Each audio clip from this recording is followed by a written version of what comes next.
Thousands came to worship at the Rainers Bible Church in Uyo and celebrate the ordination of the local bishop. A few minutes into the service, the roof started to cave in. The church was still under construction, and reports say workers had been rushing to finish it in time for Saturday's ceremony to ordain its founder as a bishop. Let's talk about the Nigerian church that got away with killing over 200 people in one day. A case that somehow got swept under the rug.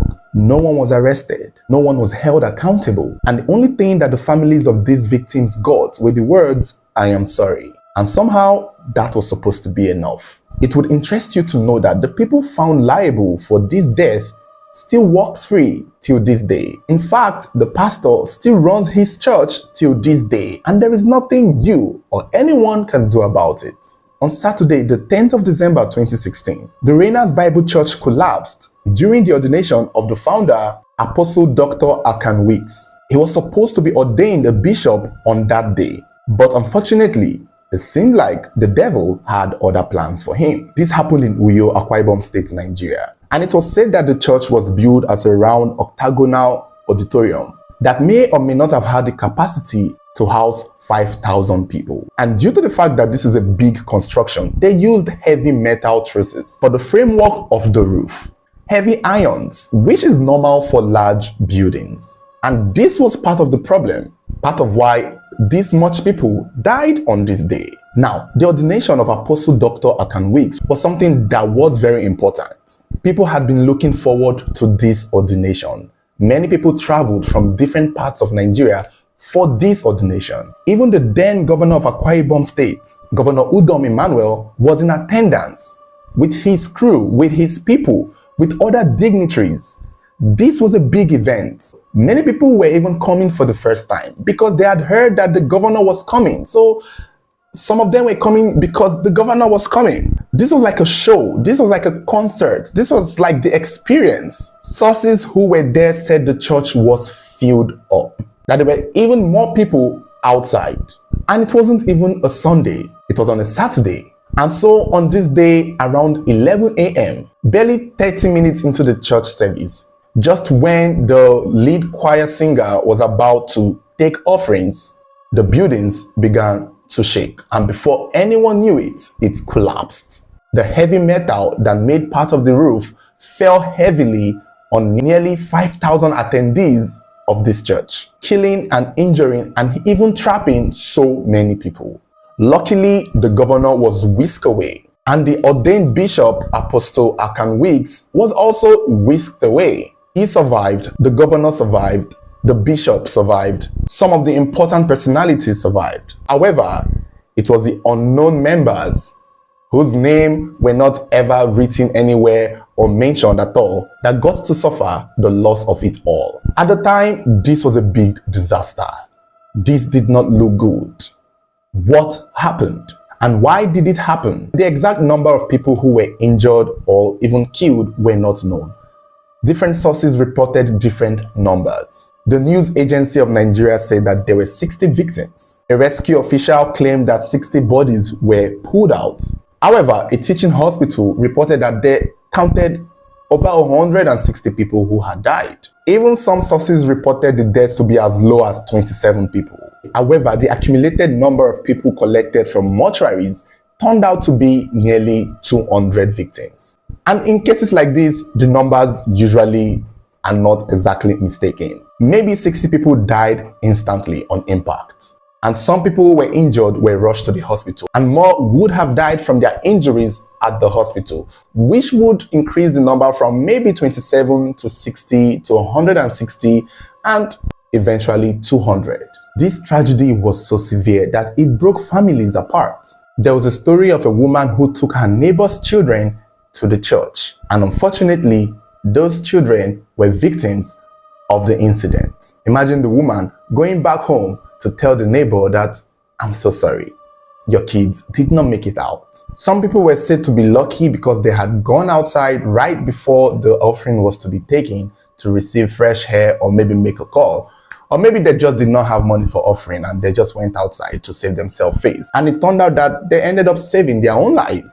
In that moment, immediately after the incident, the state governor, Governor Emmanuel Udom, who survived the incident, ordered for a panel to be set to inquire what led to the collapse of the building and to fish out those responsible. Governor Emmanuel meant business. This was an incident that would have easily taken his life, and thank God he was there to see it happen. And because of that, he was ready to deal with whoever this panel come up with as the person responsible for this tragedy. At the same time, Governor Emmanuel did help finance the hospital bills, blood transfusion, the rescue mission, and a lot of other financial burdens that may curb or manage the situation. For a lot of victims, sources claim that over 300 million naira were spent on medicals for the victims and those injured. Now it was time to know what happened to this church, what happened to this building, who was at fault, who is to blame. There are mostly going to be a few people: the construction workers, the engineers, the people in charge, and of course, the owners of the church. The panel of inquiry was set and was led by Justice Esang. Justice Esang invited all the people involved in the making of this building: the church owner, Apostle Akan Weeks, the engineer in charge of this project, the architect, and other people involved in the construction of this building.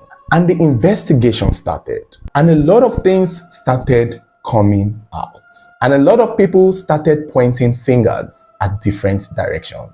In a situation like this, nearly 200 people have died.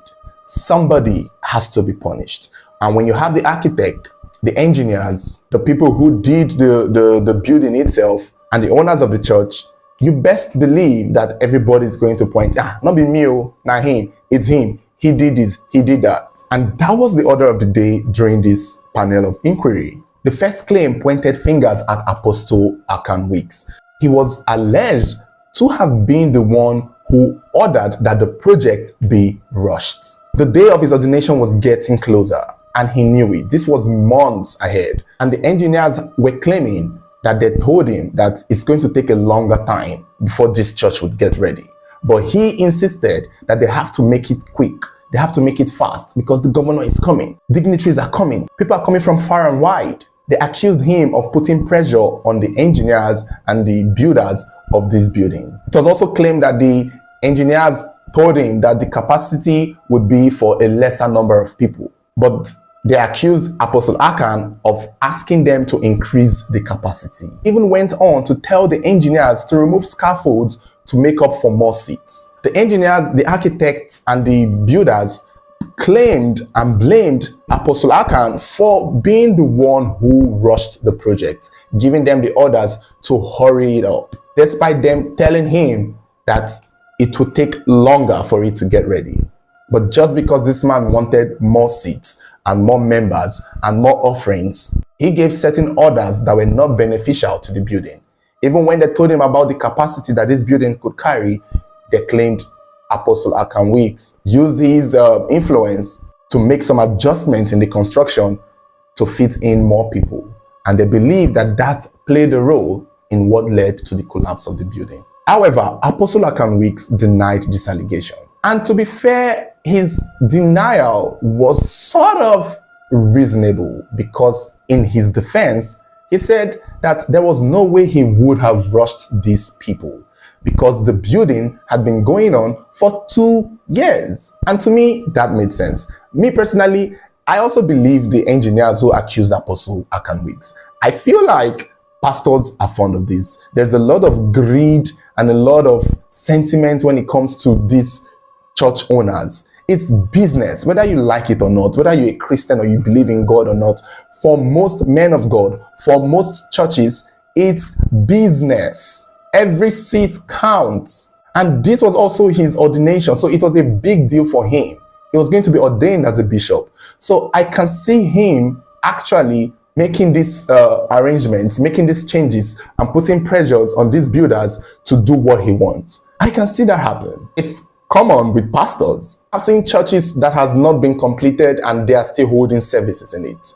If you're in Nigeria, you would know this. I've gone to churches that the roof has not been roofed. but you see them holding services in it. You see churches where the cement has not been cemented, the blocks have not even been laid completely, the windows have not been, there is nothing in those buildings, but you see people running services there. So when they tell you, or when they made the accusation that Apostle Akan Weeks was rushing these people into doing it as fast as they should, I believe it.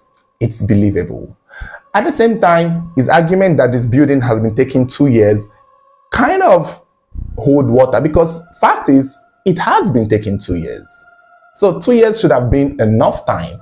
However, there are still certain things that could stop construction, hold building back. So I'm sure they were not building every day for 2 years straight. So maybe whenever the money runs out, they stop work. Then whenever there's new money, they continue. And maybe towards the period of the ordination, the money came in bulk and they had to continue work as speedily as they could. At the same time, too, as an engineer, as an architect, if a man of God or a pastor or somebody who you're working for tells you to do certain things, I mean, you should know better. I don't know how it is in the architect or engineering world, but it's your job to know that this doesn't look good. And even if somebody is putting pressure on you, you should quit. You should say, I'm not doing this, because it's going to collapse. So if Pastor Akan Week is telling you, oh, remove scaffolds, oh, do this to increase seats, oh, don't do this, rush this building, it's your job not to. So if you guys still went ahead to do it, then who is to blame? Although one of the arguments was that in as much as they were able to make the adjustment, they told him that the capacity has to be a certain number. That was the only thing that they told him. They were like, okay, fine, we understand that you have this ordination coming, but you have to keep the number to this minimum. Otherwise, there might be a problem. And for some weird reason, this man of God cannot stop. The governor is coming to your church, so there will be more people. The whole of Akwa Ibom State might be there. And eventually, the capacity that he was ordered to not exceed was eventually exceeded. And that also played a role, or may have played a role, in the incident. Now, the second claim that came out during the investigation was that the building was marked for demolition 4 times in a row, from March of 2013 to August of 2016. But the government agency then, the UCCDA, did not have enough security and enough equipment to carry out the demolition. It was one of those buildings that the state government had marked that should not be there. And that was done 4 times. The head of town planning for Akwa Ibom State at the time even mentioned that the building should not be there, that nothing should be there, that was a conservation area, and has been so since 2002, citing that all the other structures built around the church area were illegal because they felt that the soil in that conservation area could not hold a building properly. And since the UCCDA, despite marking the building for demolition, did not go on to demolish the buildings, if they had done so, this tragedy would have been averted. But they let this man of God continue his church service there, continue his construction there. They claim that they did not have enough money and enough security to carry out the demolition. And they even said that the governor of the state signed finances for them to demolish any building that they should. But when it came to that particular building, there was also the accusation or the claim that Apostle Akan Weeks used his influence to make sure that his site was not touched, to make sure that his church was not demolished. And in as much as this is a claim, it's still believable because Apostle Akan Weeks is highly connected, as you can imagine. This is a man who is able to pull this much crowd that even the governor of the state was coming for his ordination. So do I believe he had the power and the capacity to use his connection to prevent government officials from taking down his building? Yes, I do. As you can see, there is a lot of disparities. There's a lot of things that would have happened to prevent this death from occurring if the government had just done their job. When you mark a site or a building for demolition, demolish it. They had the good reason. That was a conservation area. The soil was not strong enough to hold a whole building, but you all left it and let this man continue building his church. Now, over 200 people had lost their life. Who is going to pay? Back to the panel of inquiry, the site engineer claimed that it was the roof that fell. and he did not do the roofing. And the roofing contractor was asked, and he mentioned that he warned them that the scaffold should not be removed. But no one listened to him. Remember, the scaffold was what they claimed Apostle Akan Weeks ordered to be removed so that there will be more seats for more people to occupy. That is what this roofing contractor is claiming, that if they had listened to him and not removed the scaffold, the roof would not have fallen. And now we're hearing that it was Apostle Akan Weeks that ordered that some of the scaffolds be removed so that they would have more seats to fill. So if we're already tightening it up, that okay, fine, all the engineers came together, everybody, and they figured out that it was the roof that fell. And now the roofing engineer has mentioned that the scaffold was removed. So who removed the scaffold? Apostle Akan Weeks was the one who ordered the scaffold to be removed, allegedly, which he denied. And they also mentioned that majority of the work done on the building was done towards the coordination period, which sort of clears the air that in as much as this building took 2 years to make, most of the work was done when it was time leading towards the ordination, which sort of means that the building was rushed.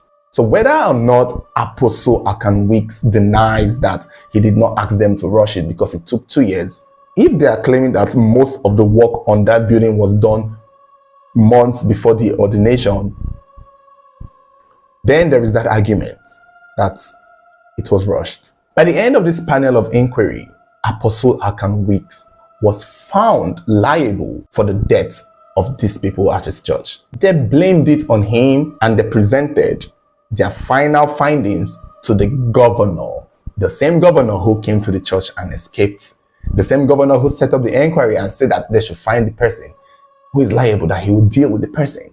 But when the inquiry eventually presented it to him, it's time to do what you said you would do. It's time to punish the person who caused the death of these people. However, it was then reported that the governor, after receiving the reports of the panel, dismissed it. He dismissed the fact that there was any sort of conspiracy or cover-up to the incident.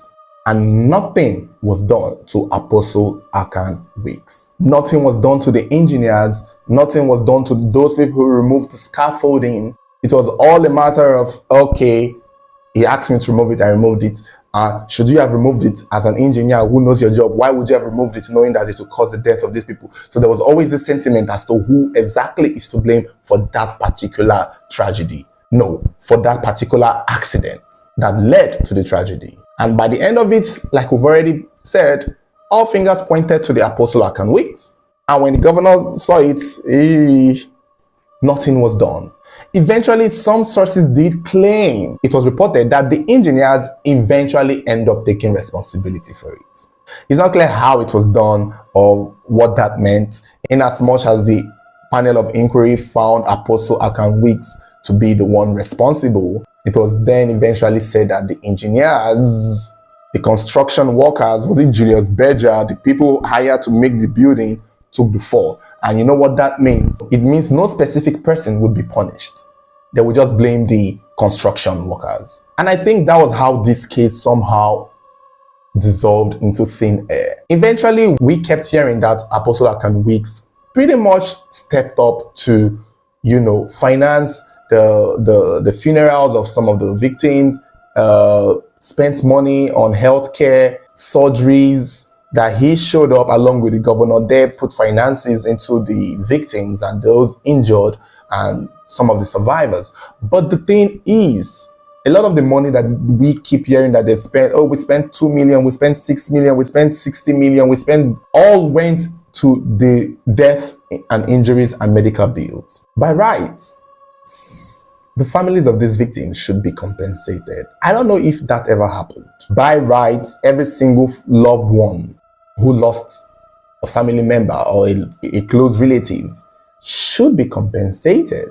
The government should pay. Since they don't want to punish Apostle Akan Weeks, since they don't want to lock him up and throw the keys away, since they cannot lock the engineers up or stop them from working ever again, since nobody would be punished severely for it, the least the government would have done was to compensate the families of these victims. 50 million naira each. I don't know, they have the money. it should come out some way. They should lose money enough, or at least give them something. 20 million naira, 10 million. Like, families should have gotten a compensation, because none of them signed up for this. They were coming to the house of God. They were coming to worship the Lord. They were coming to celebrate a loved apostle ordained as bishop. For many people, they were coming to see history being made. They were not in charge of the building. They had no idea who was, like, it's not a church member's job to make sure the building is safe before they enter. They entered there because they trusted the pastor. They trusted that since the governor is coming, it will be secured. And most of all, they trusted the Lord. And they just died like that. And nothing was done. No pay, no responsibilities, nobody was punished. Nothing. In 2021, some years after the incident, 2 survivors came out to tell the whole world that the governor, although claimed he spent money on the medical bills, actually did not complete the bills, that some of them had to finish the bills up themselves. Mr. Akan was on public eyes, and he also came out with an injury on his leg, banded as though he too sustained some sort of injury, and was in the hospital walking with a walking stick. I don't think he injured. I saw the pictures, but my opinion, I don't believe Apostle Akan Weeks sustained any injury from that incident. I feel like he needed to do it that way, maybe say into is a victim, because clearly it would not look good if he came out without a scratch, which I think he did. But we are made to believe that he came out of the whole tragedy with a terrible injury on his leg. Some survivors threatened to sue Apostle Akan Weeks, but I don't know if that ever happened, because one of the survivors was the one who claimed that they spent nearly 10 million of their own money to treat themselves. And the survivor could not walk again for a while and ended up in wheelchair or clutches or something. This story is a very painful one. It's one that vanished with time. By the end of it all, Apostle Akan Weeks went on to establish a new church with a different name. It wasn't stated if he was ever punished. His members that survived, I'm sure they still followed him to his new church. He did continue claiming that he too was injured, and he made public apologies, telling everyone that he was sorry. And, you know, only God knows best. Only God knows why that happened. This is what we hear from a lot of Christians, men of God and pastors. Once they can't explain, only God knows best. In as much as we've explained and we understood that the reason the church scattered and killed those people was because of your greed. Because of greed and ego and class and status to fill up seats. You took off scaffold that you were warned not to. You rushed the whole building because of what? And you're telling us only God knows why it happened. We know why it happened. But, you know, convince your church members that only God knows why it happened. And maybe that is why nobody has come out to sue or press charges. And that is why the governor did not punish him or those involved in this tragedy at all. And that is why for years to go, it will be as though this never happened. Or we would know it happened, and then again, like I said, there is nothing we can do. So thank you guys for watching. Don't forget to like, share, subscribe, and turn on your notification button so whenever there is a new video, you'll be the first to get notified.